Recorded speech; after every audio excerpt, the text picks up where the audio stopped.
No Jumper, coolest podcast in the world, and I'm in here with Kurupt. Oh yeah, we live. I made it, man. Vegas traffic coming into Los Angeles, like everybody was trying to come here. Right. You know, I thought everybody would be trying to go to Vegas. Felt like everybody was trying to get here. I think everybody's trying to go everywhere. Post-COVID, everything's fucked up. I don't mean to laugh, but motherfuckers just trying to go anywhere. I love that. Because they are. Niggas been cooped up for so long, you know. Marriages been destroyed, and marriages have been strengthened. Families have been strengthened, families destroyed. You know, you never know what it's like until you locked up with them. Right. For damn near a year. The way people talk about going to the club now, you could tell they're really ready to get in there. Ready to go to any place. Picnics is back in effect. You having a picnic? I'm there. Yeah. Right. You know what I'm saying? It's all gravy. Yeah. You love Vegas? I love it. I always have since, you know, back in the days when Suge used to take us out there. You know what I'm saying? My bad. See, I'm new to this. Yeah, it's all good. Yeah, but when Suge used to take us out there, you know what I'm saying? He had the club 662. And the spot out there, we always had a great time. Always. Always. So I moved out there before. Me and Lazy Bone was working on Thug Pound album. And we had our own apartment out there. That was the first time I moved there. It was good. So, you know, I used to wake up in the morning and Lazy be knocked out. So I head to the casino, $20. Make me like 40, 50 bucks off a dub. And then I go get us some breakfast. Go back to the house, wake him up. We got some food, boop. And then go back, hit the casino, nighttime, win and get us some dinner. Blackjack. You just always win? Oh, I'm going to win. $20. I'm going to bring home at least, I'm going to double it. I'm going to get 40. Right. I'm going to get my money back, and then I'm going to get that extra 20 minimum, always. You feel like a gambling addict to any extent? Oh, no, because I learned how to quit. The key to gambling is knowing when to quit. You notice I said I get that $20. Right. Right, because, you know, if I had that problem, 20 is not enough. Got to keep going. But you got to know when to hold them. Know when to fold them. Shit. Know when to walk away. Know when to run. You never count your money when you're sitting at the table. There'll be time enough to gamble when the dealing's done. Right. I'm a poker guy. I play poker now, too. I You just do? learned it. At the casino? I play the slots Okay. at the bar. Nice. Pop, pop, pop, pop, pop, pop. Killing them. If I pay for you to enter, will you play the main event of the World Series of Poker, $10,000? Hell no. What? I want to sponsor Because I you want in you to there. win. No, but I'm going to sponsor your entry as well as my own entry. Right, but then, you know, I'm not as good as blackjack. Right. I'm just doing it for the thrill of putting Kurupt in the main event. Well, I'll get in there, man. Don't threaten me with a good time. Shit. You see, when you do it like that, we might win. Oh, for sure. Yeah, because I'll crack them. I know poker. Okay. Right. You can read a man. 1, 2, oh, easily, okay? When you got two of them alike, 4 and 4. How do you know that Johnny Cash song we were just singing? Like, does it bring up any memories of when you might have heard that throughout your life? Yeah, the movie, The Gambler. Yes. Indeed. Or was it Hank Williams Jr.? No, I thought thought it was Kenny Rogers. Honestly, they all seem like the same person to me. Yeah, that's what they say about his black folks. That's what I was thinking. That's probably what the country fans would say about rappers. Right, that's what they do say. Oh, they all sounded like, because I could have swore that was Kenny Rogers who sang that song. One of them. Fuck them. Ah. They're not going to be like, oh, it was Kurupt. It wasn't Daz. It was. They don't care either. Hey, look, it wasn't Willie Nelson. That's my uncle, Uncle Willie. You hung out with him? Oh, yeah, man. We smoke a lot of good pot together. Really? You know? Yeah, you know, Snoop. You know, when my cousin Snoop, being with Snoop, you meet all kinds of the greatest.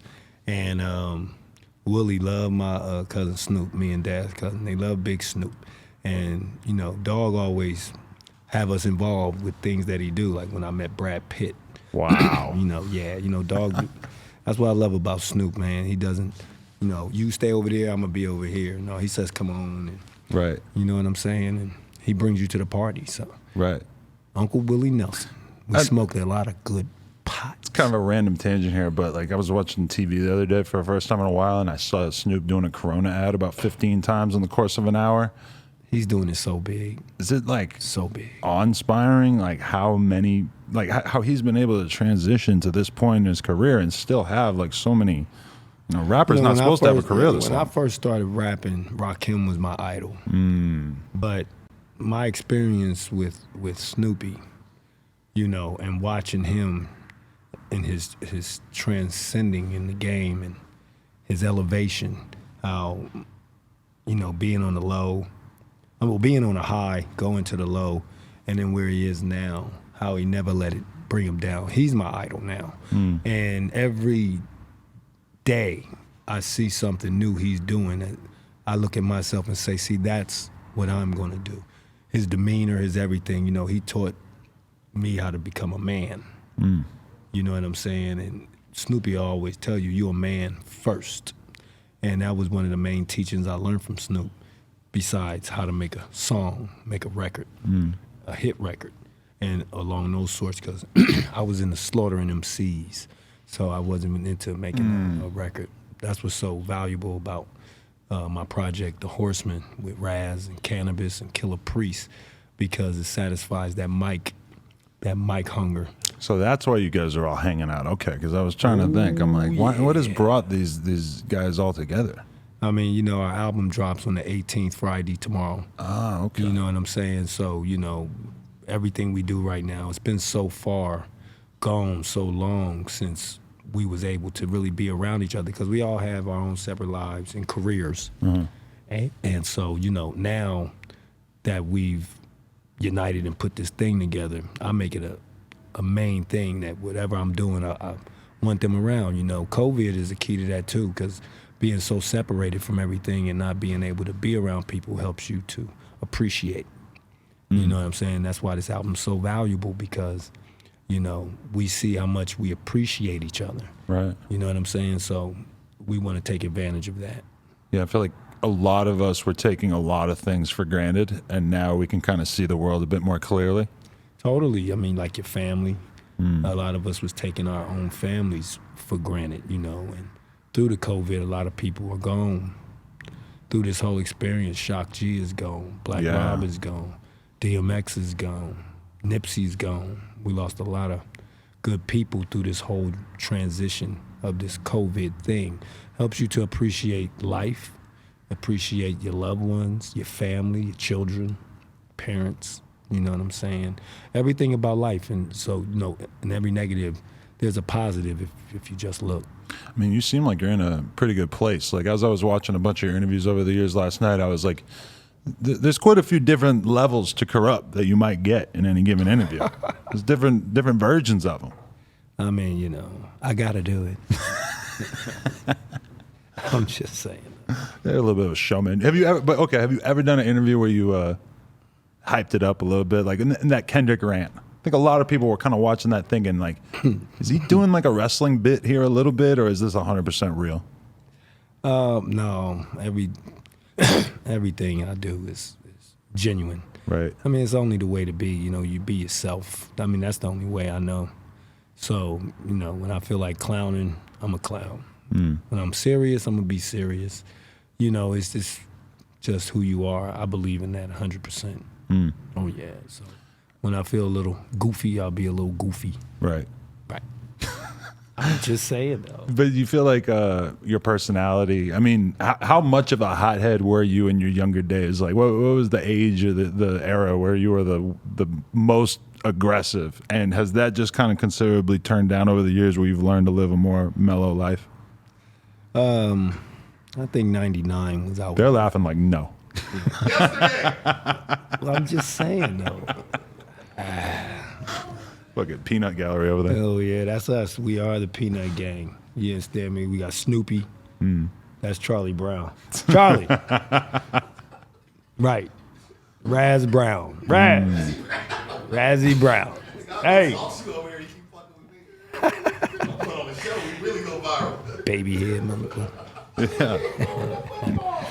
Now you see what I'm talking about. See, how could you be serious? It's good chemistry. Yeah, we all we got.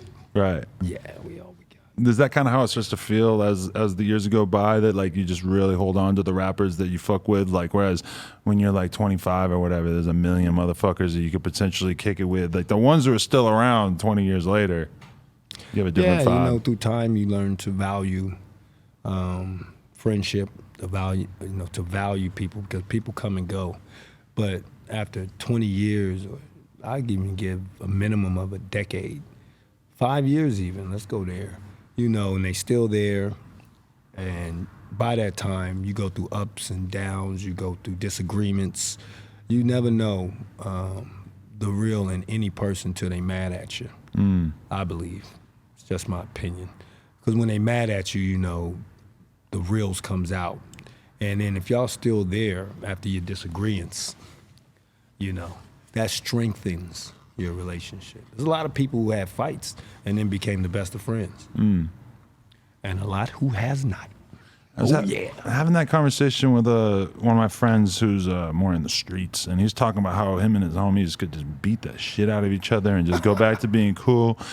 And I'm like, that doesn't sound like as much of a part of my culture. I feel like me growing up, if we got in a fight, it's over. It don't really usually get back after that.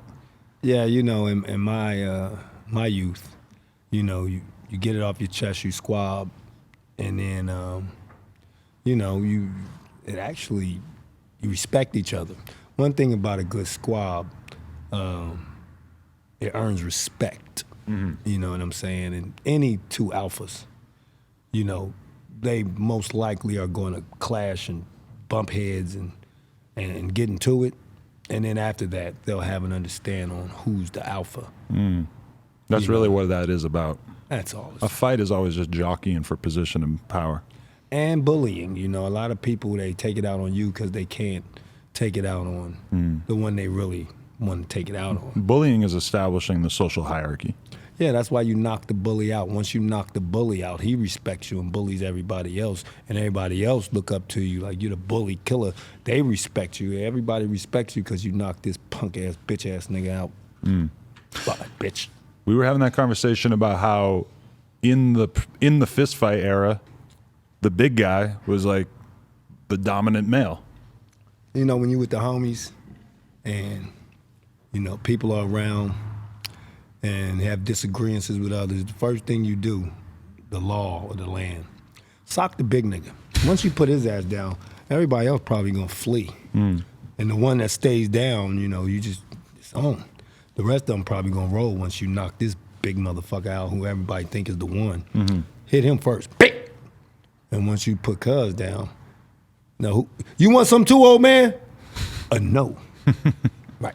Get up and stop messing with these nice people. Come on, man, let's go. Get y'all bitch asses out of here. Right. I mean, you know. And if you lose, you still gonna be the talk of the game when you sock him and loosen that facial, bop that eye. Even if you lose, they gonna be like, yeah, it's like Menace to Society. Yeah, you whooped him and all that, but when he socked you, all they gonna remember is that sock. Right. Especially when you're a little nigga like me and Raz. You know, you sock one of these big niggas and leave that lump on their head. Even if you lose, everybody gonna remember that lump. Is that why you keep Killah Priest around? Because he got a kind of security guard vibe to him as well? Well, before Killah Priest move, I'm gonna sock the nigga first. You understand me? You don't want to let him get first dibs on it? Oh, hell no. You know what I'm saying? Sock that nigga first and then move, then Killah Priest go get it. Right. I did my part. You're that guy. And then you just turn around and look for anybody else. Because once you sock him, Priest gonna grab him. You turn around. What's up, nigga? Oh, nothing, man. And why Killah Priest just holding him for ransom. He's deaf, for Christ's sake. You're the kind of guy who has security, but then punches somebody himself anyway. And then move. Y'all get him, and then look at everybody else. You want some too, old man? What?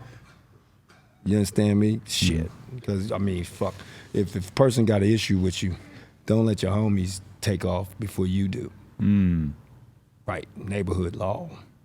You take off and continue to take off. When the homies is over top of them, you gotta be careful because they might be hitting you. Everybody, pow, Cuz you hit me, pow, damn. Let me leave them alone. Y'all got Cuz. Who else? I saw you with him, sock him, bang. Just keep on going, cuz. Keep it going. Keep it going. Over and over. Over and over again. Are you ever around that kind of energy these days, though? When I think about your life, I'm just assuming that you're in the mansion and you're chilling and everything's all good. I'm too old to play, man. I got 5 children. You know what I'm saying? Me and my wife, Lily, we got a football team. So, you know, we live beyond ourselves. now. You know what I'm He wears saying? a robe like fucking I'm Playboy I'm Gotti Hefner. You What got can I say? Hugh Hefner vibes around the I'm house. Gotti Hefner, man. You know, I post up and just chill. Jump on my fight night and beat everybody to death with Mike Tyson. Hello! Right! Now that's fun. Yeah, what's the life you're after at this point in your life? Like, what is the good life? Oh, man, just being with my family. You know, being at home, watching Law and Order. You know what I'm saying? Eating some good home-cooked food, family and friends, and the mic. Oh, yeah. That's still essential. Oh, man, like breathing. Mic is oxygen. You understand me? It's like I tell people all the time, you know, man, I rap for free. You know, the good thing is I get paid to do it. So, you know, that's the perk. You know what I'm saying? We get paid to have fun, and people have fun with us. So it's a great life, great career. I have a career, you know what I'm saying? And that's what you go to school for, to get a career, you know? So my school was Philly in the Philadelphia School of MCing. And then God sent me to California because I crashed my mama's car. At the right time. At the right time, right? All these things is in front of everybody's faces. You know what I'm saying? There's a positive in all negatives. You just have to see it. An open mind, you can see it. You know what I'm saying? And you see that positive. And you go forward. You know what I'm saying? Don't dwell on the negative. Concentrate on the positive. What did you learn? It'll help you not to make that same mistake again. I ain't steal a car since. But the crashing, though, seemed to follow me because I crashed all my cars. Were you a bad driver or what? Aggressive? I had some help. Yeah, I had some help. Okay. Yeah. Like, how does it feel looking at me and knowing that, you know, your lyrical content, as well as a few of your cronies at the time, really kind of helped turn me out as like a 9-year-old? Oh, well, thank you. I'm sure people have told you that before over the years, but how does that feel to know that I kind of saw that and was like, you know what? Maybe a life of crime is for me. Oh, wow. Well, shit. Maybe I want to be on some real grown shit. Oh, wow. That was grown? Well, shit. I mean, I was a kid when I was pushing that line. I didn't know no better. You know, you don't look at it like that. My auntie Dionne Warwick had a talk with me before and was just like, what would your mama think about these words you're saying? You know, at the time, I was just a kid. Like, She said this to you way back in the day? yeah. Okay. You know, and it was like, well, you know, I never looked at it like that, you know.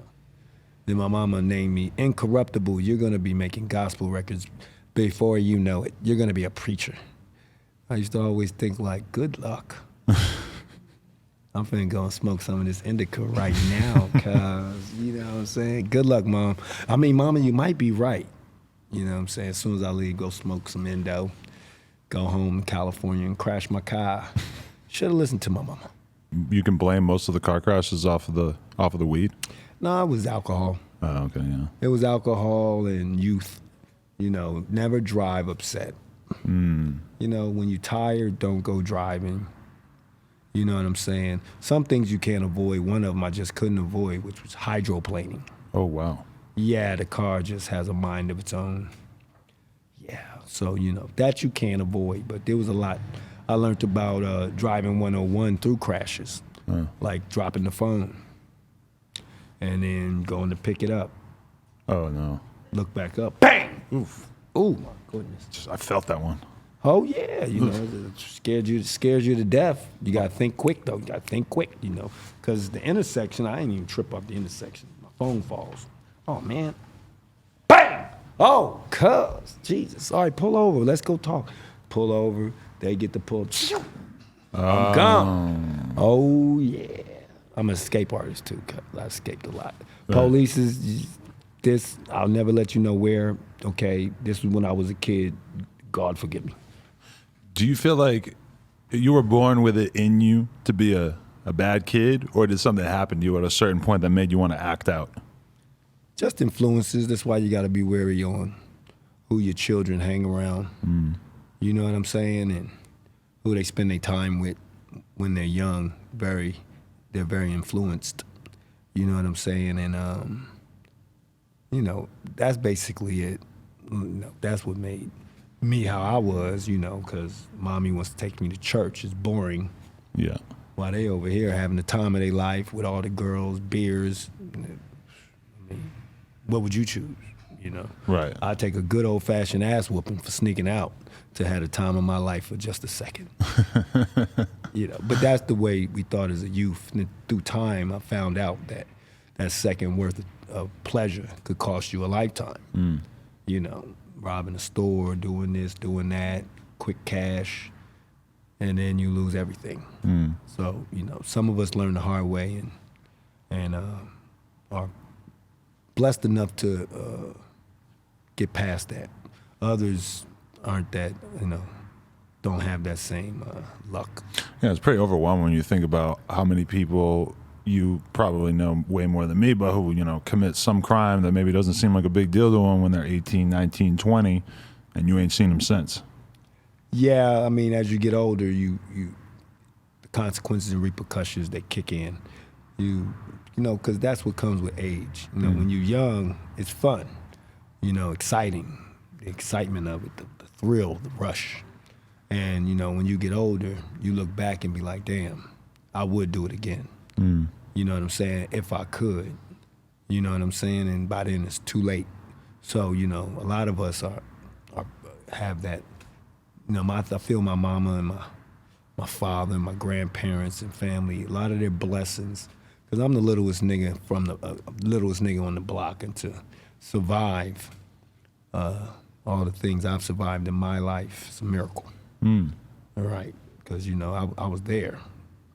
You know, when I was young, my big brother Draws and them, Tony Tobin, Broomy, you know, Broomfield, Kenny Mack and them, they sheltered me from all of that. You know what I'm saying? Kept me away from the homies that was active and, you know. So like, you were the bad kid at home, but then around all the rappers and Death Row and everything, they were determined to keep you the good kid amongst the bad kids. By the time of Death Row, I was already in the system. Okay. Of bad. But like, how much time has to actually pass between you like meeting Big U and then you getting with Death Row? Oh man, that actually happened fast because my brother went to jail, and then he was gone, and then when he was gone, I was there by myself, Tony Tobin's, and you know, I still wasn't in the streets because I had Chico, my big homie Chico. Actually, he started rapping. He was inspired by Kurupt, and he made a group called Chico and Cool Water. Right, and that was one of my family members too, my big bro Chico. He was actually a basketball star. So he was basketball and I was rapping. And the homies would try and keep us in those same whoop-wops and keep us together. He would always come and see me. You know what I'm saying? And then through time, after Death Row, Chico got into rapping. He always be rapping with me in the studio. That's what the homies do, you know. Once I see him start freestyling and shit, I'm like, get on the mic. Because you want to do it, right. you know. And so, you know, Chico would keep his eye on me after that. Nicky Bam across the street, rest in peace, you know what I'm saying? And but, you know, you banging or doing bad things, decision that a person has to make on their own to not to do. Because you can only shelter a person for so long before they have to make the decision on their own. What was Big U's perspective on you going to Death Row? Was that like how did that seem to him? He really wasn't tripping, you know. He was happy that I was happy. You know what I'm saying? If he was home, I probably wouldn't even have been at Death Row, to tell you the truth. Really? Yeah. Oh, because that was during his bid, okay. Right, you know what I'm saying? Because, you know, one thing about Draws, he'll invest into you. So, you know, I probably wouldn't have went that way because he would have been around, you know what I'm saying, and what we was doing, what we was doing, me and Broomy and Kenny, you know, who knows what would have happened. But everything happens for a reason. You know, I met Snoop right before he got to Death Row, and Snoop's the one who brought me in. Right, so like I said, in every negative, there's a positive. God took Draws away, And then God brought me Snoop. And, you know, Snoop was there to keep me away from everything. And then God brought Draws back home. And, you know, he's been doing great ever since. And me and him have been just doing what we love, you know what I'm saying? So everything happens for a reason. That make you feel like you might be a certain level of human being that you've just gravitated yourself into the orbit of all these people that we regard as, you know, obviously you're a legend in your own right, but the fact that, like, you know, Big U goes to jail and then all of a sudden you're with Snoop at death row, it's like, I mean, it's got to be something. You feel like that about yourself? There's got to be something inherently special about you, right? Yeah. It's God. God said. I mean, that's the only thing I can think about. You know what I'm saying? When you, these immaculate things that happen to you, you know, how does it happen? You know, I'm a God-fearing man. I definitely believe God has his hands in it. You know, aura, karma, all of those things are real. You know, you do right things come to you. You know, especially when you have a choice. You approach with something and you say, nah, I'm cool.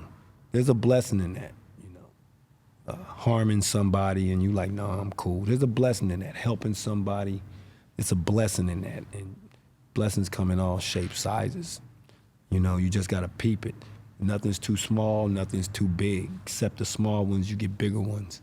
And I'm a firm believer that God doesn't give you anything besides opportunities. He places the right people in front of you. What you do with that blessing is up to you. Right. Respects. Yeah. Definitely. Oh, yeah. Yeah, I mean, like, seeing, well, one thing that you said that I found really interesting that I never thought about, because it's like, you know, I was such a kid consuming all this death row shit that, you know, I didn't really, like, understand what I was looking at. And now when I go back and look at it, I'm able to, like, make sense of it a lot more, because when you're so young that you don't really understand what you're looking at. And you said, like, part of what made our run at death row so special was that you had this, like, blood record label, and all of a sudden you got a bunch of Crips in there. Right. It's a crazy different cohesion of styles and different types of dudes, but of course it wasn't really maybe meant to last so long. Well, you know, Death Row wasn't a blood label. Our CEO was a blood. Right. You know, Death Row was a musical label based upon Dr. Dre. Dr. Dre wasn't involved in none of that type of stuff. You know, so it was a musical thing from the door, musical family. It was all about the music. And through time, you know, all of that came about. But in the beginning, you know, it was a musical label. Rage was signed before Snoop. And so, you know, Dr. Dre, Rage, Jewel, you know, the history of it, Warren G and Snoop can tell you better than I can, because they was there from the door. Right. And then when Snoop brought me in, you know, Snoop, Rage, Jewel, Dr. Dre, that was the key base. And Suge wasn't really too much pushing a line of, you know, pushing his bloodline.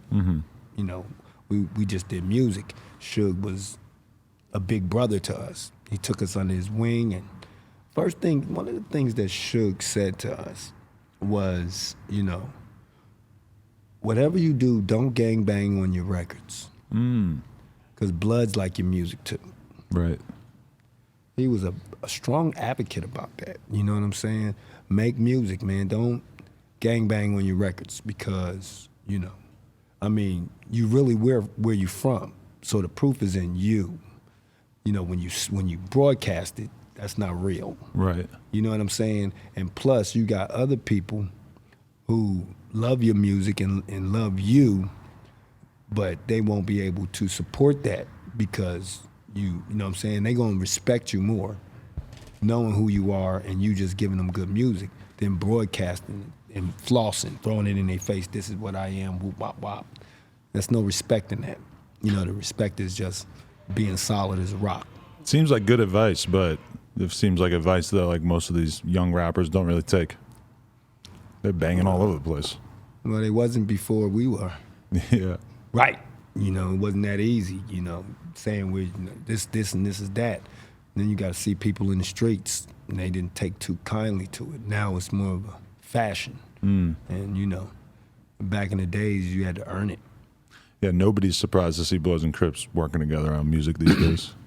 Well, Maybe certain neighborhoods and stuff, but well, in the beginning, the war, it kind of calmed down and people started to unify. We had the truce and different things that happened was unified. The riots, what I'm saying, with Rodney King, the Bloods, the Crips, the Mexicans, all together as one. that was a big factor in starting to bring people together. A lot. Yep, you know what I'm saying? And most of the Crips and Bloods, back in the days, they knew each other. They all went to school together. You know what I mean? And, things happen. But, you really had to earn it. I mean, back in the days, it took a lot of heart to be a Blood. You know what I'm saying? The Crips was just so many Crips. I mean, we was everywhere. And to be a Blood, it took a lot of heart. Nowadays, it's just people cut from different cloths. Banging is a little different, but they still serious. Oh yeah, it's still not a joke. You know what I'm saying? The youngsters nowadays, vicious. You know what I mean? And yeah, it's still not a joke. Yeah, and I mean, I heard you say that in an interview where you're saying, like, in the 80s, shit was so much worse than it was in the 90s. And in the 90s, shit was so much worse than it was in the 2000s. And you think about that, and I'm like, damn, shit does seem really fucking bad right now, at least some of the time. But, I mean, but these are like the generational changes that very few people are around long enough to really witness and to really sort of understand how the culture has changed. That's life. Everything changes, it goes up, it goes down. Everything progresses for the good and for the bad. You got to deal with it. You got to change with the times. Be who you are as a man, but you still have to change with the times. You have to adapt. So, that's life. You feel disillusioned with the whole gang thing in general? Is it something that you still feel like you have a lot of love for, or is it like, how have you grown to view it in your as a grown man? I'm from neighborhood. You know what I'm saying? I'm gonna always be from neighborhood. But I'm not a gang banger. You know what I'm saying? That's the neighborhood that I'm from. You know what I'm saying? Gang bangers are different. Those that are banging, they in the streets, they pushing that line, and they active. You know what I'm saying? And I'm not active.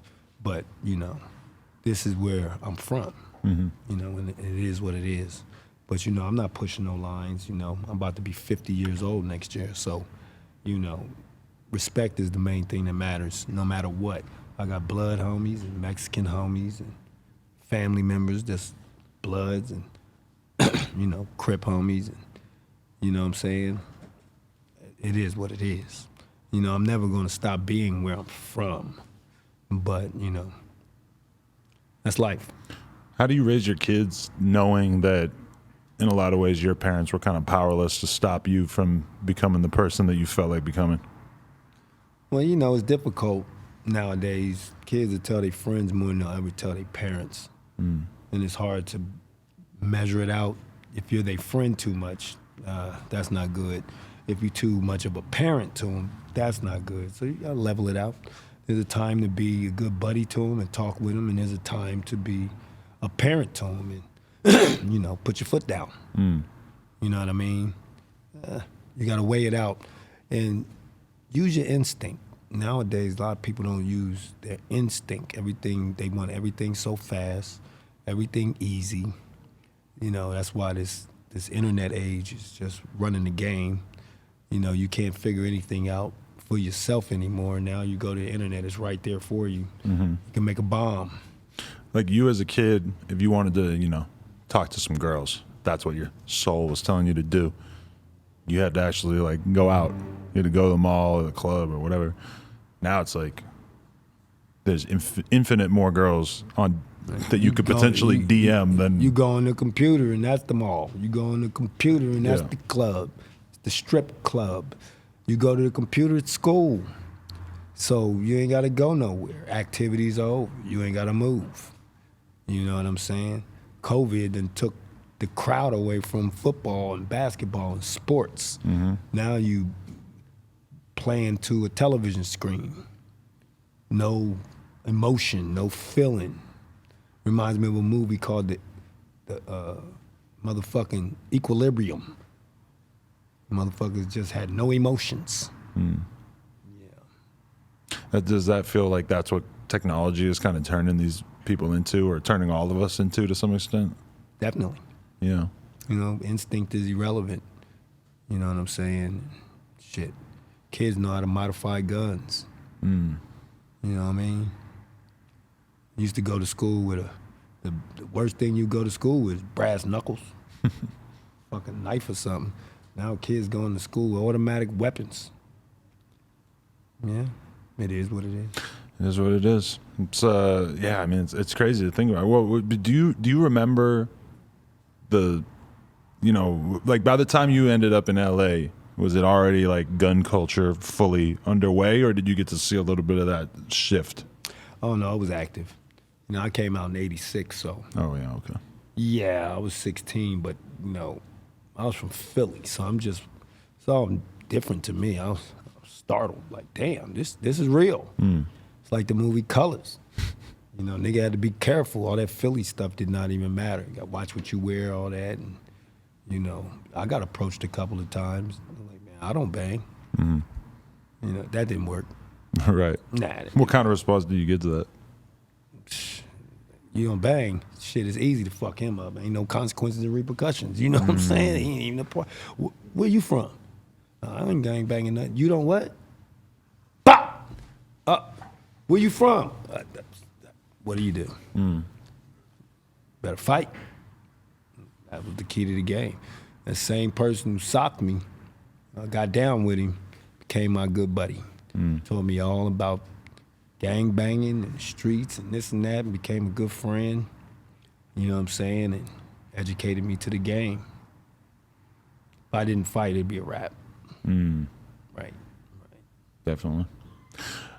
Yeah, I mean, now we always say that like the kids on the internet are the ones who are like amping up the beef between rappers and whatnot. Like, you know, if a young rapper's on Instagram Live and somebody comments something about somebody and he says one single word that could be construed as offensive, then the kids online are taking it and figuring out how to contextualize it, and they're tagging the person nonstop. Hey, so and so said this about you. It seems like, you know, a lot of times when I talk to rappers who have like real serious beef over the years, that it comes back to, it wouldn't have got to this point if the internet didn't amp it up. And it's interesting when I think about the whole East versus West, that it was pretty much the same thing, except you had these like mainstream magazines and such sort of creating this narrative that in retrospect doesn't really seem realistic. Right. Well, you know, like I said, there's a positive and a negative to everything. There's a positive thing to media, and there's a positive thing to the internet. Then you have the negative of the media and the negative of the internet, because everybody doesn't deserve that power, that voice to be heard. They ain't talking about shit. You see what I'm saying? When you had to get a job at the source in order to like be able to make some kind of movement in the rap culture, that was one thing. And now there's absolutely no initiation process. You got an Instagram account, you can make memes, you can do whatever. Unfortunately, through the times, you know, sex, drugs, guns, mayhem, drama, distraught, despair, it sells. You know what I'm saying? People want to see other people's woes.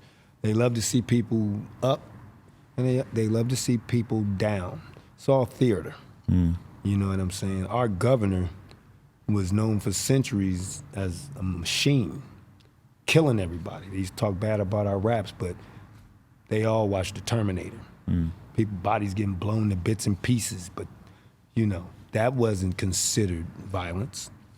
But when we tell our stories and our tales on the mic and tell our tales from the streets of what we see and what it is and put ourselves in that character, you know what I'm saying? I hear stories from the homies and I'll put it into a rhyme, tell that tale and say, I'm the one that's doing it, but you know what I'm saying? First of all, I'm not going to tell people the crime I've done. That wouldn't be smart, you know what I'm saying?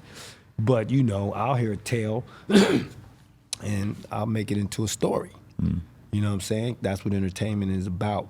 You know, there's real things I speak about, and there's things that I add into my music to entertain. You know, I know the difference. And if a person was to ask me about it, I'd tell them the reals. You know, this is entertainment. Now, this was real. You know what I'm saying? And you'll hear my music change throughout the years. You know, we was more about partying. That's gangster. You know what I'm saying? Not smoking people, killing people and all that, but telling a gangster tale, that's gangster. You know, partying, you know what I'm saying? Going to the parties, sea walking, dancing, cracking bitches, cracking the ladies, cracking somebody, you know, that's gangster, you know what I'm saying? It's not just all about fighting and drugs and death, being hard, you know what I'm saying? But now it's like, in particular, I'm thinking about these fucking kids in Jacksonville. There's a crazy ass gang war out there, and there's like one of the kids who was involved in all of it, and he had a bunch of popular songs, videos with millions of views. And now the cops are saying, and it seems like it's pretty fucking clear that, you know, there's all these murders that he committed, and these songs have the exact details, like way too much information, not to mention whatever fucking evidence they have against him. But it's mind-blowing the extent to which this kid incriminated himself.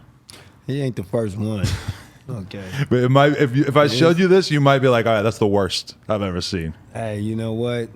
There's nothing new under the sun, but I would love to see it, though, because there's a lot of people do a robbery and then make a rap about the robbery, explaining it to a T. Police coming straight to him. We got our guy. First 48. Don't go inside and ask for a cigarette. As soon as they ask for a cigarette, they gonna tell. Can I get something to smoke? Oh man, he's telling immediately. Oh, that's how you know. Damn it. Oh, you ask for a cig? Goddamn right. Noted, because I would definitely be the one asking for a cig. Oh, don't ask for a cigarette, man. Ride it out. Don't say nothing. You have the right to be silent. Learn it, especially if you're wrong. You know what I'm saying? You're always wrong. That's why you being interrogated. Okay? Don't dry snitch. Yeah, well, I wasn't there, but when he shot him, wait, if you wasn't there, who's he? You're done. Just shut the fuck up, man. Just shut the fuck up. Okay? Yeah. And ride it out. You know, Snoopy always said it, man. He made a song about it. Don't do the crime if you can't do the time. Yeah. Don't do it. Okay? Being gangster in that mode, man, it comes with a price. And as you can see, all that gangster shit, then when they get hit, you know. You know, they get you those jailhouse snitches now. I know a bunch of situations where that's how they got them caught up. They plant a snitch in the holding cell, and all of a sudden you're telling them everything you ever did. Well, that's why, you know, whole neighborhood. You do a crime, do it by yourself. Do it with others, man. Good luck. That's no fun. See, that's the whole point. Crime ain't fun. Right. The crime is real. You know what I'm saying? And just don't do it. I suggest you don't do it. You know, find a hobby. I'm getting paid off of my hobby. Rapping was a hobby. You know what I'm saying? So shit, I'm getting paid off my hobby, and I love that. You know, a lot of people got hobbies. Drawing, artwork. That's a hobby. You can make a lot of money in that. You just got to take it serious. You got other hobbies besides rapping? Like, that's not really a hobby so much as also like a job for you at this point. Is there anything that's like purely a hobby? You build wooden ships in a bottle or anything? Well, all my hobbies I get paid off of because I have a hobby of going on fight night and knocking everybody the fuck out, okay? Right. But, you know, we bet, so it's, you know, but it's my hobby, you know what I'm saying? It's only one person that can beat me, and that's Big Rube from the Dungeon family. Yeah, I just can't catch his number, man. Really? Oh, man, he's the one. He's the champ, and I'm the first round draft pick. You dig what I'm talking about? You only compete against other rappers from sort of your era? Anybody putting that ass down. And nowadays they got the fight night with Mike Tyson on it. What the fuck must be done? Because I was whooping people's ass with Jake LaMotta. Well, we grew up playing Punch-Out, Mike Tyson's Punch-Out. Fucking them up too. And Ring King. You're the little tiny white guy, Mac. I knock Mac ass out. I'll knock all their ass out, nigga. You understand me? It's timing. I just whooped that ass. Ring King, I was whooping everybody's ass. Whop, whop, whoop, whop, whop, whop. Right. I'm good. If you were 30 years younger, maybe you would have became a gamer. That's what these kids all want to do now. I don't have patience for it. Really? Nah, I ain't got patience for it. You know what I'm saying? It'd be no fun. You know what I'm saying? I like things that's fun. No, just doing it just to do it is the fun. I wouldn't have been a gamer because, you know, a nigga get to lose and I get to throw in the remote control television. Might start fucking cuz up that beat me, you know what I'm saying? Man, it's bullshit, man. You cheating. Boop. I'm horrible. I'm a horrible loser. Are you really? Yeah, I'm a horrible loser. So I couldn't be a gamer. That's why you had to get so good? You motherfucking right. No, nobody likes to lose. You should see Snoop when he lose. Really? Oh, it's horrible. Right. Everybody got to get the fuck out. Yeah. Everybody got to get the fuck out. That's it. He breaks the game. He breaks the stick. He breaks the television. Really? Nobody else can play. Get the fuck out. And he's serious. Damn. That's why when people play Snoop, you be like, you fucking up, man. What you talking about? What you beating Snoop for, man? We all gonna have to get the fuck out because of your motherfucking funny ass, nigga. Let him win. Fuck. That's interesting. I always think of Snoop as being like the chillest dude on earth. Yeah, until he lose. You motherfucking right. Dog ain't going for that. Because he very rarely loses. I mean, Dog is the best. Really? To beat Dog, man, you got to be unheard of. Really? Yeah, man, Dog fuck everybody up. But there's certain people who beat him. Sometimes Dog would take it on the chin like, that was good, and you got me. But, you know, beating Dog is not easy. So when he loses, you know, he goes irate. You know what I'm saying? So, yeah, but that's all but games are. You know, we take the gaming shit seriously. You know, it's fun, but the competition, we live for that competition. You know what I'm saying? And that, you know, it is what it is. I always think it's so crazy that there's people that I'll interview or, you know, young people I know who, to them, they know everything about Snoop Dogg these days and everything, but I'm like, you cannot imagine how cool I thought Snoop Dogg was when he was like this 20-something-year-old skinny ass gangbanger with an afro and the craziest music and I'm like, you are too young to understand what this guy was to us at that time. And you know, to be honest with you, that's the way Snoop was before he was making records. You know what I'm saying? The character that everybody loves is really not a character. It's really this man. You know what I'm saying? Calvin. It's really him. You know, I've talked to a lot of his friends from Long Beach. And Snoop's always been Snoop. You know what I'm saying? He makes you laugh. He's all about having fun. Snoop just loves to have fun, and he brings fun to everybody around him. You know, he makes sure everybody has a good time, and they bag all the time. Snoop loves it, and you know, he just loves fun environments. So he always makes it a fun environment. But you know, dog is dog. You know what I'm saying? He's from the streets. He's a hustler. He knows how to get that cheese. He knows how to spin that cheese, because I'm horrible. Saving. Hell yeah. Shit. Snoop and Daz, man, they'll keep the same $20 nigga for like a year. You know what I'm saying? Like, damn, you still got $20? Hell yeah. Man, I spent that shit in 4 seconds. Really? I bought all the candy. You understand me? Shit, $20. Man. Let me get the potato chips, the hot chips. Yeah, and let me get 5 of the Snickers. I want 5 of them. You got any money, young man? I got $20. Let me get 5 of the Snickers. Ooh, I ain't never seen that Hubba Bubba before. I want 2 of those. When I get finished, I got $2 left. Dog, what you got left? Shit, man, I got me $40. I thought you only had a dub. I went over there and shot some craps, won me $40. What? Wow. Spent 20 on this, got me a sack, and I got me 20 left over. I feel like Snoop must have money just falling out of his ass. Like, he must just be so rich that it's hard to imagine still having that mentality. Dog got the cheese he got because he's smart, patient, and, you know, he's a hustler. He knows how to, you know, he knows what to do with money. He knows how to keep it. You know, same thing with Daz, man. Daz and Snoop. They know how to keep it. They got patience, and you know, you be like, man, let me borrow this, and they got $50,000. Man, I ain't got no cheese. Let me get $200. Man, I ain't got no money. You're like, what? What you mean you ain't got no money? You just broke out $1,000. Right. Shit, man, that shit's already gone, man. Shit, I'm gonna have to spend that all on this. It's already counted for, man. Right. Shit. I don't know how to say that. Man, I ain't got no money. And I just start buying everything in front of motherfuckers. Fuck it. What you want, man? I get them some shit. Next thing you know, I'm broke. They got the money. I need some money. Man, I ain't got no money. You got all the money. Like, damn, Dad used to tell me all the time, man, why are you buying everything for everybody? Well, you know, I got some more money coming. But you ain't got it now. Damn, you right.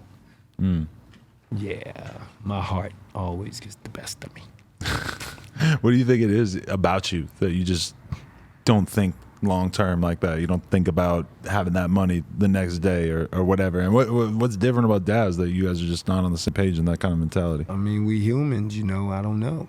You know, Daz and Snoop is cut from a different cloth. Nate Dogg, Warren G, you know what I'm saying? My brother Draws, they all cut from different cloths. Me, I'm a natural born fuck up. You know, that's why I have a great wife. Right. She knows how to stack it. You know what I'm saying? So, you know, I say, hey, man, you know, we're going to put this shit up. Okay, I know she got it in the cut. I'm good. And I ain't even thinking about the cheese. Out of sight, out of mind. You know what I'm saying? I got everything I need at home. And that was a part of growth. Because, yeah, I need help. Right. Because if I ain't have somebody good by my side, yeah, I'll be all fucked up. Yeah. Oh, yeah, man. Come on, cuz. I got me motherfucking $10,000. We going to Miami. We going here, cuz. We going everywhere, cuz. We going to Atlanta first, right? Rent the car. We going to drive to Miami. I seen Dad do it a gang of times. Go get all the bitches. Let's go, cuz. Right. 4 days. Come back to California broke. Right. Oh, fuck. But yeah, the time of your life. That's all that mattered. You know, so, you know, growing up, you know, that's why God blessed me with a good partner, because a partner that you trust, you know, can't do it by yourself when you got this addiction. You know, she helped me beat alcoholism, so, you know, a good partner is always good. Snoop has a great partner. Taboo, Shantae, you know, she's a part of Snoop's strength as well as a man. You know what I'm saying? He don't make a lot of the mistakes he used to make before Shantae came into his life, you know? Gave him purpose, something to live for, and then gave him beautiful children. You know what I'm saying? You got grandbabies now. Dog appreciates it. You know, we all make mistakes. And when you got somebody that rides it out with you through any mistakes you make and things like that, you know, business mistakes, and, you know, when you're young, you know, trying to figure it out. They figure it out with you, you know what I'm saying? Dog has always been my inspiration as a man.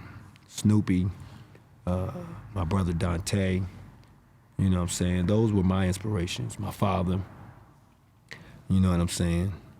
Ricardo Emmanuel Brown Sr. Oh, yeah. Do you feel like, you know, one thing that stuck with me when I was watching the infamous golf course fight was Nate Dogg in the intro. He's talking about, he's basically like diagnosing why this all happened. And he says, you know, he mentions Eazy's name and he says, rest in peace. Who? Nate. Like Nate Dogg? Yeah. Right. While he's telling the story, he just, you know, quickly says, as long as he's going to mention Eazy's name, he's going to say rest in peace. It occurs to me that that don't really happen a lot these days. Nowadays, people are, the idea that like the dead just deserve respect, feels like a lot of people don't necessarily fall in line with that. If you didn't like them while they were living, they're not going to. I've never heard Nate say that, so, you know. No, well. Yeah. Hopefully I'm quoting correctly, but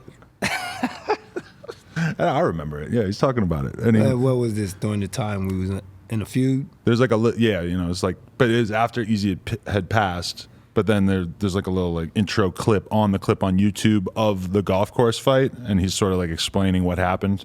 And you're there, and like, I don't know, I was So he was explaining his mentality during that So time. to explain everything that happened, but then when he mentioned Eazy's name, he did say rest in peace, and I was like, that's nice to hear, because I feel like that norm of showing respect to people who have lost their life, a lot of that's gone away. You're saying now. You're saying Nate gave respect to him. Yeah. Oh, definitely.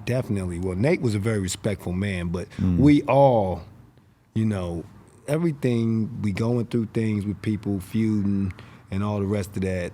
And, as you grow up, you get over that, and respect becomes the thing. At least for us, it was. Mm-hmm. And, tell you the truth, we really never had an issue with Eric. But, when you with somebody, you got to ride it out. Mm-hmm. Their war is your war. So that's the whole thing when it came to Eazy. We didn't even know Eazy. Mm. You know what I'm saying? Snoop been around him, I think, before. But, we with Dr. Dre. Dr. Dre says this is what it is what it is. Same thing with anybody that was with Eazy. Now, the crazy thing about it, like Nate said, he gave it up for Eazy. Dr. Dre had an issue with Eazy. He got, fixed his issues with Eric. And he, you know what I'm saying? He had problems with Ice Cube. He fixed his problems with Ice Cube. That's what happens when you grow up. You're a man first, like Dog said. So, when you're grown, you got to put away childish things. I had an issue with DMX. Right. And about some serious shit, too. yeah, we squashed that. You know what I'm saying? At the airport, me and my brother Hump, and DMX was in there by himself. You just randomly saw him in the airport, and that's how it got squashed? Exactly. Wow. As we was older. And my brother Hump was in the, the place where you buy shit. What they call that, Raz? The Hudson News? There it is. No, for real. And that right there, Hump was going there to get some things, and he saw DMX, and he was like, he rolled up to him and said, hey, man, what's going on? What's up, D? And he was like, oh, what's up?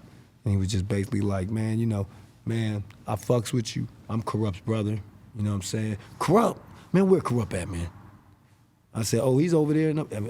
Hump said, he's over there in the bar, man. I'm going to go get him, man. He'd love to see you, man. We fuck with you. And he was like, man, I fuck with Kurupt. Tell him come over here. That easy.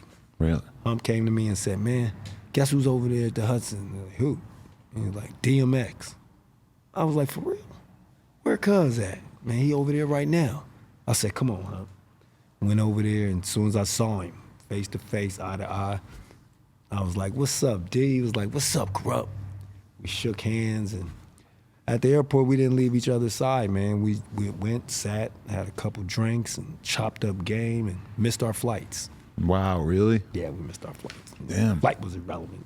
We just chopping it and having a good time, and we squashed our differences, man, and both of us apologized to each other. Did you actually go through the events that led to you having issues in the first place, like the details of the woman that was involved and whatnot? Foxy Brown? Nah, that was irrelevant. You didn't we do just technicalities, okay. Nah, because it was irrelevant, We talking as men. What it was about is irrelevant. But didn't he deny that he was basically cheating with her on you or whatever? Was there any discussion of facts of whether this actually happened the way that you assumed it happened? Who gives a fuck? Fair. Right. Right. You know what I'm saying? We chopping and we having the time of our lives. That's irrelevant. Inga was young, you know what I'm saying? And she did what she was supposed to do, young and having fun. She was a superstar. I don't blame her either. I was young, and that's what made me shoot the bop gun, fuck everybody. You don't know no better. You young. You know what I'm saying? You respond with violence. What other way is there to respond with something that you don't like? At our age, all I knew was gangbanging niggas. So you know what? I don't like this. We got to fight. That's all there is. No compromising, no thinking. You don't think when you're young and active. So, that was the real problem. We all was young. D was doing what he's supposed to do. She was doing what she was supposed to do. And me, I was doing what I was supposed to do. I ain't know no other way to do it. So, me and D, we ain't spend no time on talking about, garbage. We spent our time talking about man shit, you know what I'm saying? Family and doing good and finding out things that we had in common, you know what I'm saying? Talked about movies and regular shit, you know what I'm saying? And basketball and sports and, you know what I'm saying? Laughing and having a good time and man, whenever you out here, let's smoke some good bud. And, you know, I got you and whoop, wop, wop. And then we had to rebook our flights and catch the red eyes. Yeah. You know, it was special.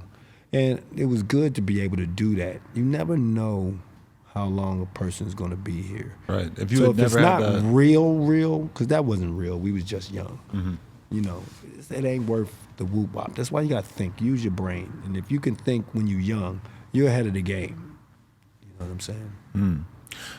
yeah, I mean, that kind of like wasted energy on having problems with people that you don't need to have. It's kind of like a characteristic of your youth, you know? And when you're young, who gives a fuck? That's the key word. You don't give a fuck.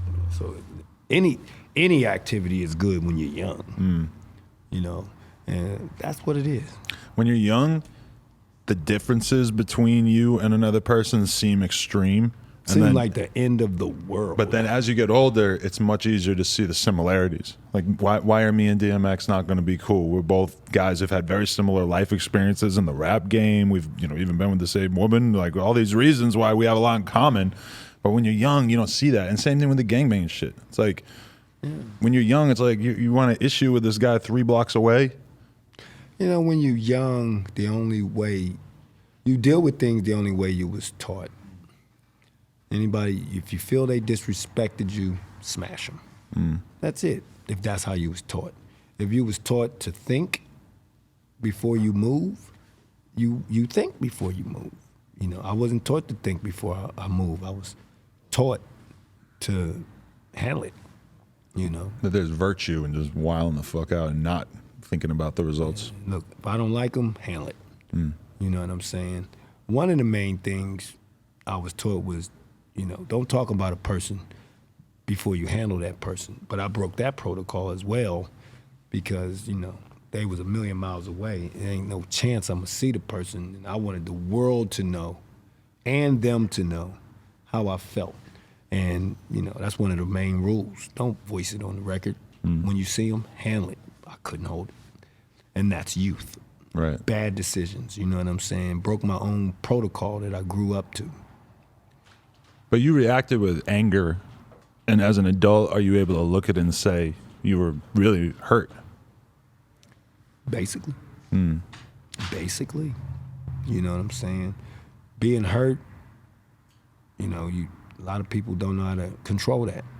A lot of people don't know how to acknowledge that they've been hurt. It's much more comfortable to just react with anger and violence. You know, you got to be a real special person to be that age and acknowledge, you know, well, let's take knowledge away. You do acknowledge you hurt, and your response to that acknowledgement is I'm fucking somebody up, cuz that is the acknowledgement, okay? Cuz I mean, I'm hurt. Now, how do I deal with this? Fight. What else is there? When you're young, dumb, and full of cum. You know, as an adult, you hurt. How do you deal with it? Get it out your life. Yeah. See what I'm saying?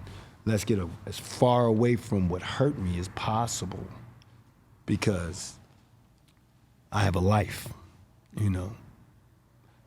I have things that I live for beyond myself. You know, I'm a man now. As a child, what do you have to live for besides, you know, nothing, you know? And, you know, when you're in the game that we're in, you see what I'm saying, cuz? So it's like, man, the point is you survived it. Now, how do you not make that mistake again? God put me and Earl in the same airport at the same time. God gave us the opportunity to handle our differences as men. We both could have chose different shit. My brother could have talked to him. He could have been like, I don't fuck with Kurupt, man. You know, you cool, man, but I don't fuck with your brother. He could have said that. Earl was a real nigga. If he felt that way, he would have said it. You know what I'm saying? He wasn't a punk. And if I felt that way, I would have said it. You know what I'm saying? He didn't feel that way, cuz. You know? Yeah, DMX just seemed like a guy who was just incapable of doing anything besides really like living who he was and what he was feeling. Like everybody else at some point, it seems like they gain some degree of control over their emotions and how they're living. They become a little bit calculated. Yeah. he didn't really seem like I was listening to a quote from somebody in his entourage or maybe one of his managers or something, and they said that he would meet a homeless person outside the hotel and all the plans for the afternoon would get canceled because he was just going to talk to this guy for 3 hours. Yeah. I heard similar stories. Yeah. Yeah. I wanted to ask about the alcohol more. Do you feel like that's fully behind you? It's in the past? What's your relationship with it these days? And it's never fully behind you. You take it day by day. Right. You know, it's a lot of moments I feel like a little nip. A little neighborhood nip won't hurt me. You know what I'm saying? Just a little nip. Yeah, I'm saying. I'll be fine. Just a little nip. You know what I'm saying? But, you know, that's how it starts. I know this. So that's a part of my strength with it. And, you know, family, friends, and most importantly, Lily. You know what I'm saying? Lisa is the key to it. I could be around bottles all day because I have something different to live for, something else that makes me excited. You know, being at home with my woman, posted at the house, just watching Law and Order. It's cool. My doctor told me I can have a glass of red wine, you know, a little bit of champagne, you know, couple beers. But does that feel a little too dangerous? Like you're playing with fire there? Well, you know, everything in moderation is all right. When you overdo is the key. Liquor, I can't handle that. I'm going to always overdo liquor. But, you know, I don't really indulge in too much of it at all. You know what I'm saying? I do have my beers, you know, but I'm more into my diet that my doctor told me about. So, you know, my apple cider vinegar in the morning. My wife makes me this saline bag water. Really? Yeah, with the Cato IV, and basically it turns my regular geyser spring water into saline bag water because it has all the minerals. Okay. So you couple drops of that, you put in the water, whoop wop. The cup that we got from my doctor in the hospital, which shows me the water, whoop wop, what I should drink a day. Have that in the morning. You know, she makes me these smoothies, or Yaya will make me some smoothies, makes a smoothie for me now. This shit tastes like Nestle Quick. Strawberry Nestle Quick. Ooh. Right, you know what I'm saying? Things like that, starting the morning off like that. My dog, Blue, you know, having something to do, keeping myself busy helps me with, you know, the urge. Right. When you ended up in the hospital during that reality show, was that like a huge part of the wake-up call, or was that just another occurrence? Oh, hell no, that shit was garbage. Yeah, you know what I'm saying? Nigga went to the hospital because they was like, hey, man, let's just go and do it. You know, it's was good it for the show. TV one? Oh, really? You know. Oh, wow. I did drink something that fucked me up, though. Right. Right, because, you know, it's got these things in there they don't tell you about the motherfucker. Probably set me up, funny ass niggas. You know what I'm saying? But it's what do they call that shit? Huh? Yeah, probiotics and shit. This shit looked like it was champagne, red champagne, nigga. I was like, what? They got champagne in this bitch. Poured that shit, had a couple sips, then I downed it, and the nigga was done. Nigga, whoa, woozy, feeling all funny and shit. Really? Like, wait a minute, man. What the fuck is this? Ain't no, what they got in this? Mushrooms? Cuz, wait, okay, I got to go lay it down. Rest heals everything. Oh no, he's having a relapse. Oh, he's relapsing, an alcoholic relapse. Oh, what the fuck are you talking? What the fuck is wrong with you, man? This ain't no relapse of alcohol. Alcohol makes me have a ball or get angry.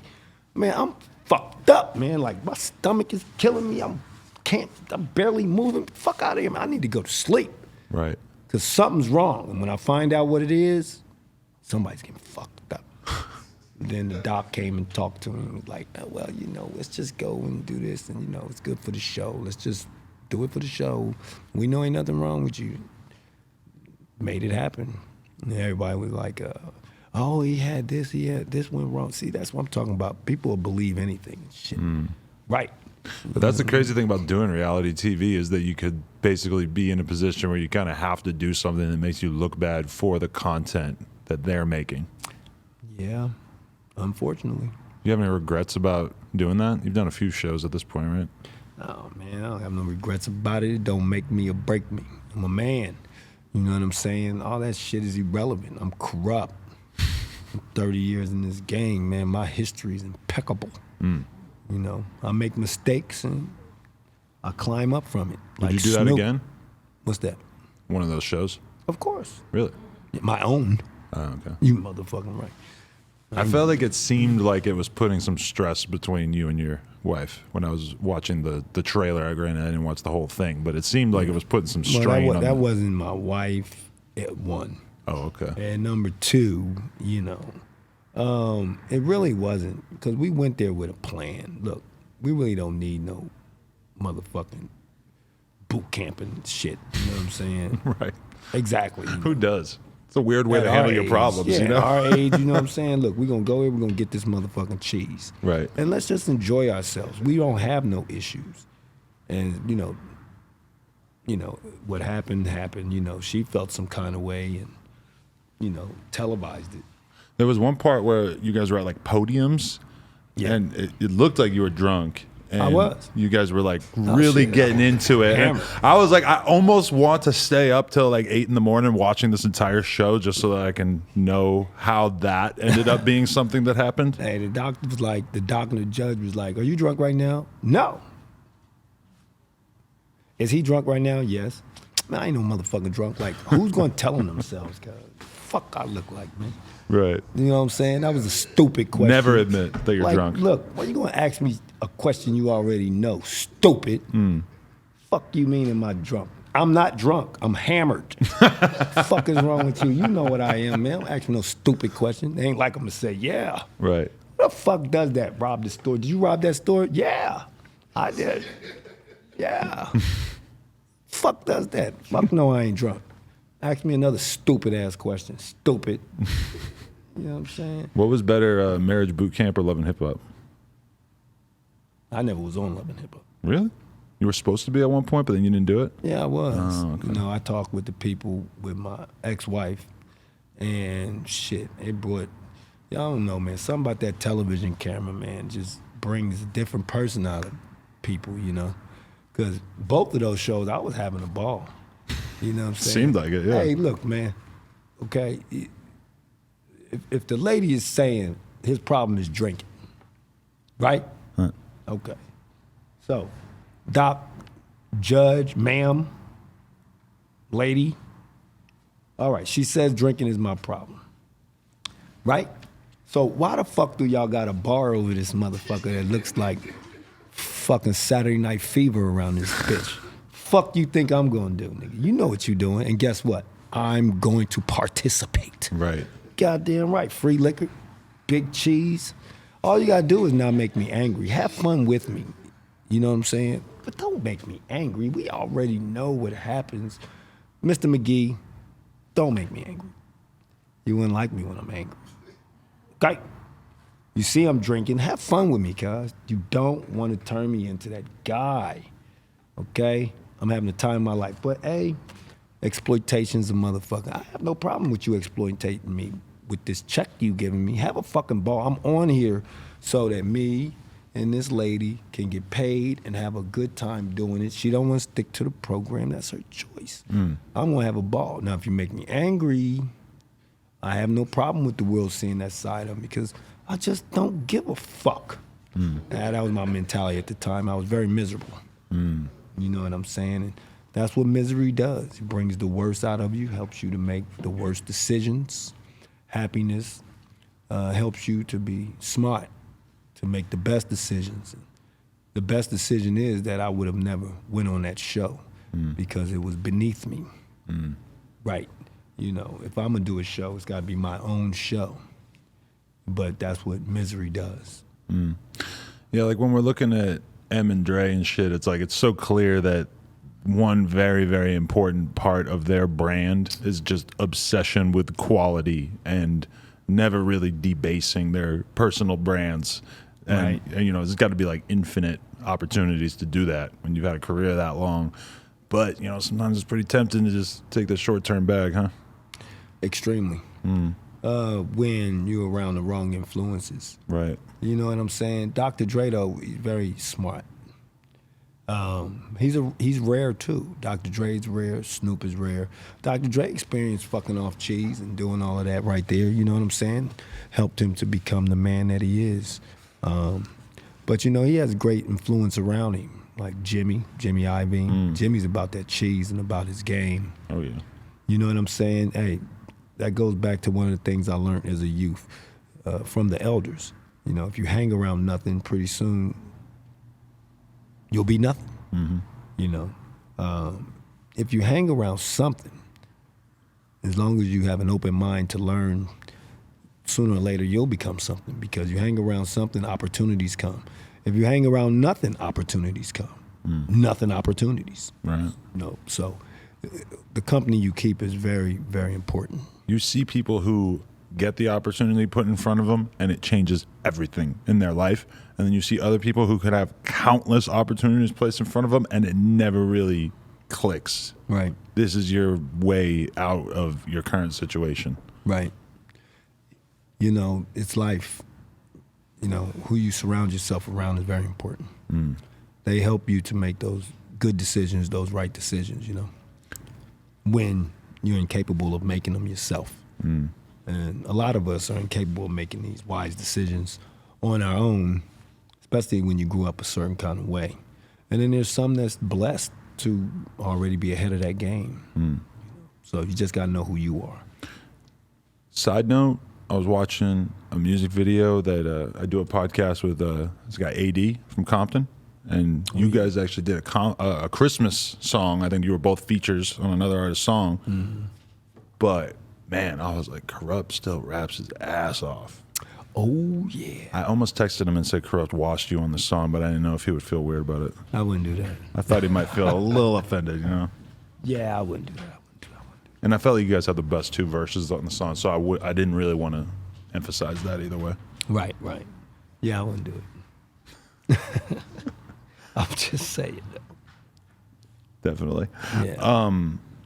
But you're a big Christmas guy. Definitely. So that song felt natural. My mama used to make Christmas so beautiful. But yeah, man, you know, Christmas is a very important year for me because, you know, my experience with Christmas with my mama, she always made it very, very special. So, you know, when it comes to Christmas, you know, I try and bring the same to my family members. You know, it's hard nowadays because, you know, I'm an old man. So, you know, Christmas for me is just, hey, man, I just want, hey, babe, what you want to get everybody? Okay, let's give it to them. Let's have a ball. Let me get back to this fight night. Right. You know what I'm saying? I'm the Grinch. I feel it. How did it feel when you saw Lil Uzi putting you in his top 5? Really? You didn't see that? Oh. What happened?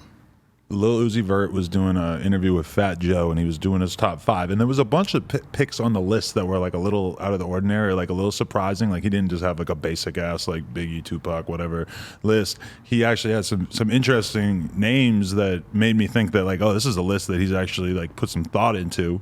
And you were on there, and I was impressed. Wow. Damn, nut. Thank you very much. My guy, Big Uzi Dog. Do you ever feel... He's from the Philadelphia. He is, and that's an interesting right. part of it. Yeah, right? very interesting. Thank you very much. Wow. Now, see, that's an honor. Yeah. Yeah, that's an honor. Good looking dog. Do you ever feel like you haven't necessarily been given the flowers that you deserve in terms of your content and whatnot? Like, obviously, you're a legend in the game, but like when I saw Uzi say that, it occurred to me, I'm surprised I haven't heard his name in more top 5s. Well, to be honest, I love my flowers that I get from the people that give them to me. You know, I'm very appreciative of that. You know, those that don't give me those flowers, it doesn't offend me, or I feel like I should get those flowers, you know. The flowers I get, I'm satisfied with, you know, and I'm gonna keep putting out music and, you know, hopefully I'll get on that level. I feel, I got a lot of work to do to get on those levels right there. It's not impossible to do. Jigga did it, and I remember when Jigga first started, because if I'm not mistaken, he was a DJ. You know what I'm saying? And he went from being a DJ to being an entrepreneur and one of the greatest MCs of all time. And greatest businessman. Entrepreneur. Right. Greatest businessman, exactly. But he became one of the greatest MCs of all time. So it's not impossible, you know what I'm saying, to do, if you put your mind to it. So, and also there's no age limit on this. Hip hop is forever. It's music, and music is eternal. So, Every time you get booked on one of those like 90s West Coast type festivals, is that something that you're very excited about in terms of just getting to see everybody and just, I don't know, that must be a fucking good ass feeling. It's an accomplishment. It's like a high school reunion type thing over and over, right? A little bit more than that. It's an accomplishment that, to be, first we was the baby G's, the Little Oaks. And now we're the originals. And that is a very big accomplishment. A lot of artists, majority artists, they come, they go. But we made music that was labeled, well, that is timeless. We made history, and that's extremely hard to accomplish. That's rare. And for any of these places to say, or these festivals to say, we want to bring the keys of the 90s to the table, and I'm included, that feels great. That's historic, and I still feel I have more to accomplish because I'm not on Dog's level, and that's a level that I'm shooting to get on. Like you said, I agree with you with that because I was on the airplane flying into Newark, and Snoop's on the plane with me. No, shit, I remember when Dog wasn't on none of those. We went to a club once, they playing G-Thing inside. And we all come up, they see Snoop. Snoop was like, yo, what's up, man? I'm Snoop Dogg. And they was like, okay. Like, okay, we trying to get in. And they hit Snoop with a price, like, you gotta pay. Dog, like, what the fuck you mean I gotta pay? That's me right there, y'all playing. Y'all playing my shit. They was playing G-Thing. Man, that's me right there. Man, $100. He went from that to being on the airplane, his Corona commercials, on the airplane, in the airport. Dog is on television, Corona commercials. Cooking show with Martha Stewart. Come on, Kass. But only after she caught the Fed case. Well, shit. She had to kind of come to the dark side. Man, Martha been the dark side. Okay, y'all thought she was on the light side, nigga. You know what I'm saying? You knew she was up to no good. We already knew Martha was gangster. You know what I'm saying? This shit, man. Martha was gangster, nigga. You know what I'm saying? And hey, man, she got caught, and what she do? She rode it out, and that's crazy. Martha did her time. And I think a lot of rappers kind of gained a level of respect right there. Shit, man. Martha, look, let me tell you something. She's cut from a different cloth, man. The respect we give to Martha it's irrelevant, man. She ain't even in the circle of fun. You dig what I'm saying? Martha is fucking on a different level. And that's what's so great, the love she has for Snoopy. You see what I'm saying? Because she's from a different place. She's already upper echelon. And for her to respect and love the dog like that tells you something great about the dog. Right. It's true. All right, I got one last question for you. Sure. Whenever any of these young rappers pass away, a lot of times I notice that there's a conversation about Tupac. Like, is it fair to compare this person's career to Tupac? Or, what was it that, I remember when XXXTentacion, who I was real close with, he died, and I said something on a podcast or something. I said something about, like, this is like Tupac for this younger generation. I had TMZ in my emails, like, moments later, trying to get me to, reiterate that on camera, because still Tupac's name rings bells to the extent that if you just compare a new rapper to him, that's newsworthy. On TMZ, it's like one of the biggest news sources, and they want to put that as a headline. What do you think of that? And is it fair to put anyone in that kind of conversation? And what is it that keeps Tupac's name still that relevant? Well, the thing about it is the struggle Tupac went through. You know, to compare somebody to Tupac, you know, I don't know, it's kind of disrespectful. You know what I'm saying? They ain't been through that struggle. They ain't did what he had to do to make it. It's bigger than rap.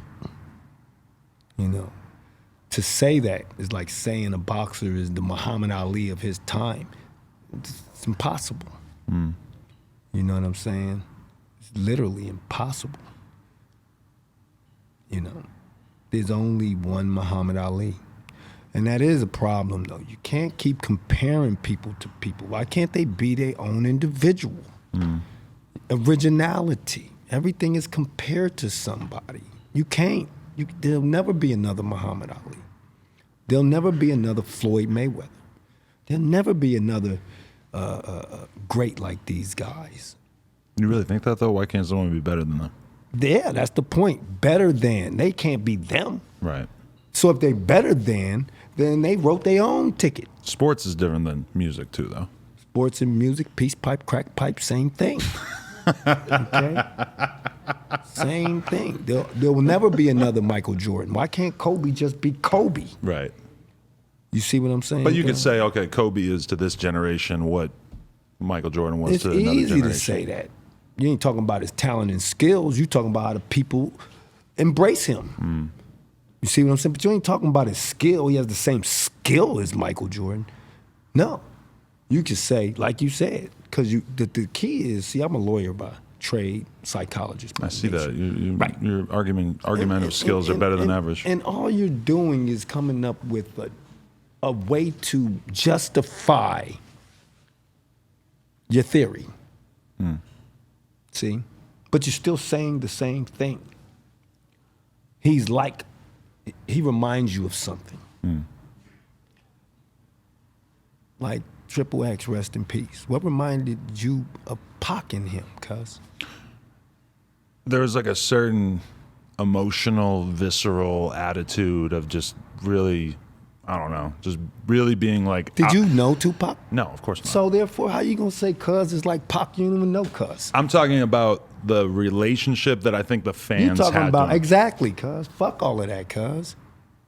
You don't even know cuz. Don't say somebody's like somebody you don't know. You ain't been around cuz. See how people get emotional over that shit? I was just giving you an example. You know what I'm I was saying? thinking, I'm like, is this going to be the viral moment?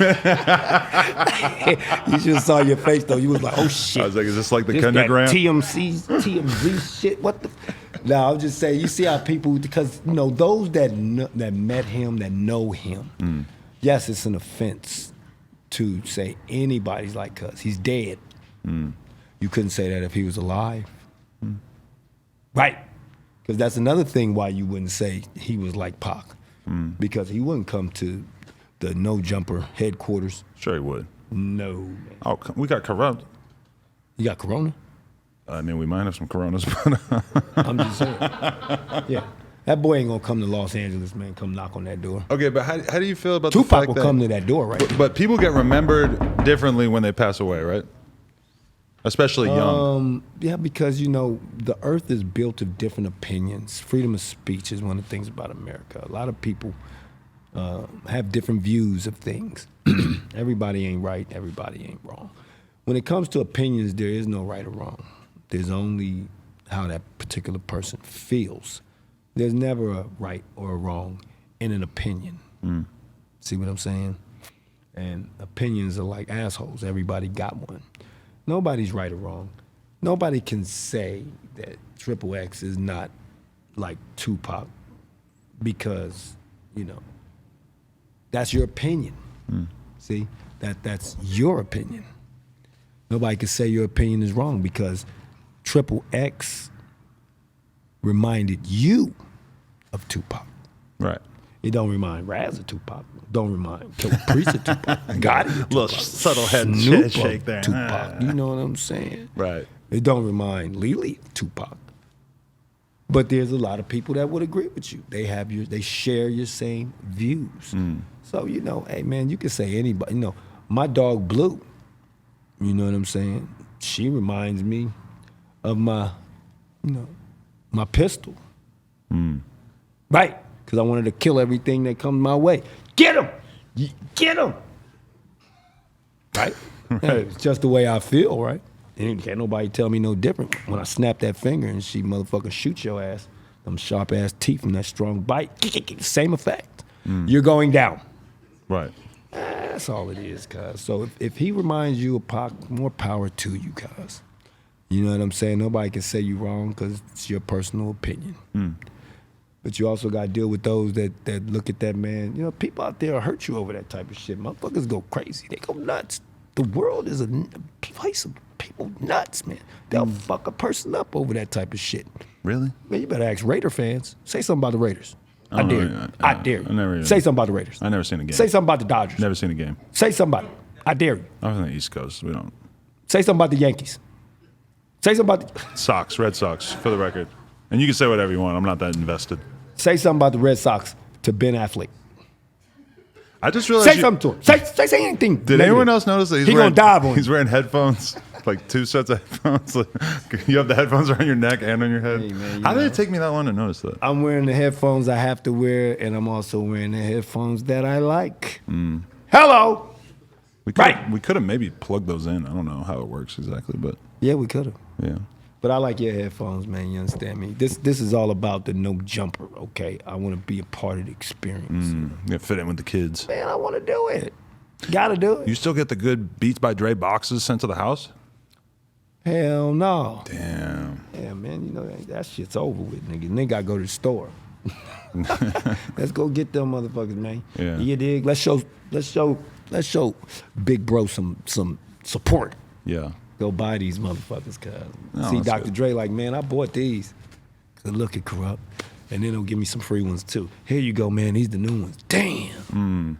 Why'd I even buy these motherfuckers? Well, shit. Now I got two.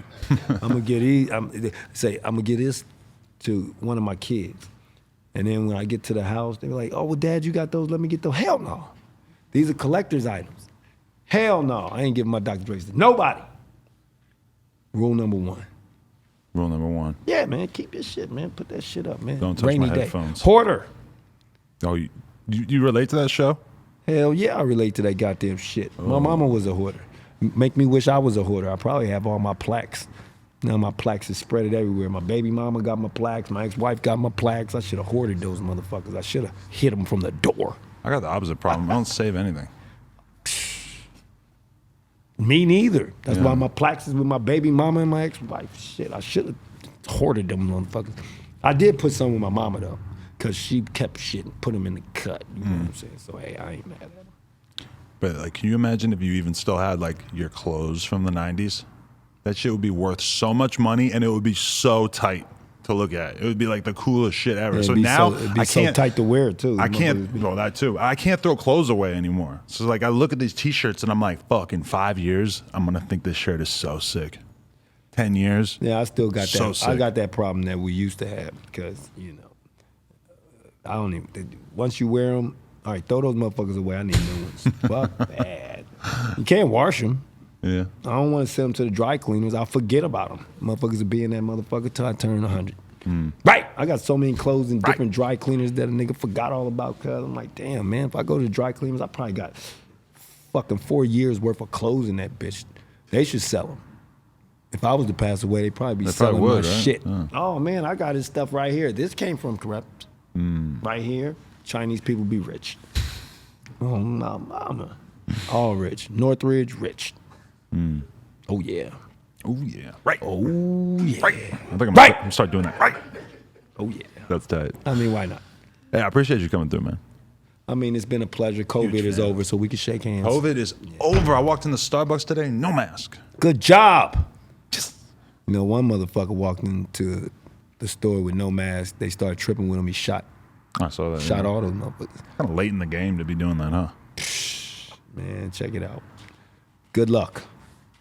Kurupt, Yes, sir. the man.